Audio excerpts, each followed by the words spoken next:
So my name is Asra Namani. I came to the United States at the age of 4. I was an immigrant to the great state of New Jersey, and I grew up in Morgantown, West Virginia, a mostly white state.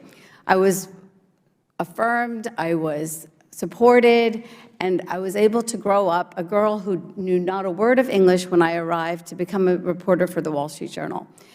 I am sitting here before you today, apparently the face of white supremacy. I am wearing a shirt that my father made. My father survived, literally, white supremacy in India. My father is 5'3", because when he was a boy, the white supremacists that were the British rule in India literally funneled food away from the people of India, and my father starved. And so he grew up to be a young man who came to the United States of America because he believed in the values and principles of this great nation.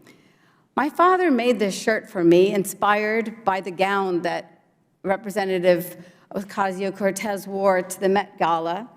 And it says on here the names that we, the parents in the United States of America, have been called, including in the video that you featured, Chairman Raskin. Things like domestic terrorist, white supremacist, QAnon moms. What is it that we, the parents, have dared to stand up against in the United States of America over the last couple years? It is a divisive ideology expressed through this book called Critical Race Theory. It is a book that is taught in law schools, but it is translated into our school systems with books like this, Not My Idea, a book about whiteness. The trickle-down effect of the demonization of any human being because of their race is books like this. Where does this book take us as an idea? It takes us to this very simple idea, an idea that is a new hierarchy of human value. There is no doubt that the hierarchy of human value that was about white supremacy is illegitimate. Every single person is opposed to the idea of white supremacy. But we cannot replace an old hierarchy of human value with a new hierarchy of human value that demonizes children with this book, Whiteness is a Bad Deal, Signing a Contract with the Devil.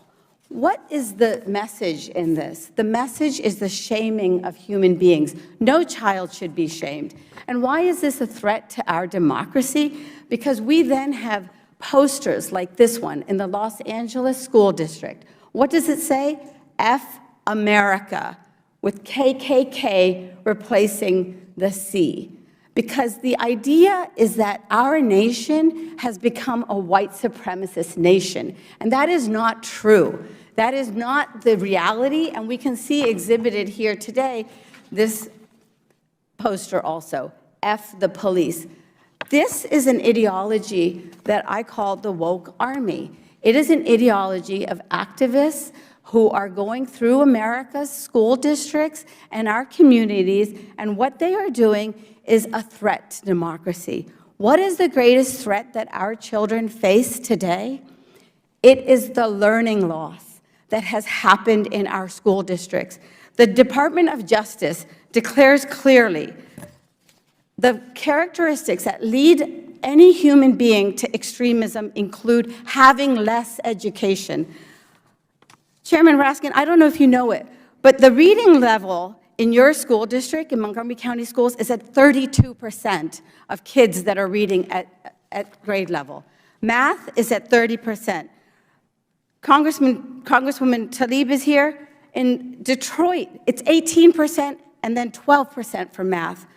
It is a failure. This is a system failure. White supremacy must be defeated, as must all extremism. This is our mandate as adults for our children. Our children are in a crisis today, and the idea that we, the parents, are now the agents of white supremacy is unacceptable. All of these books that I have here today are the indoctrination that are being put into the minds of our children instead of the fundamentals that are critical to make them educated, enlightened citizens that protect our democracy.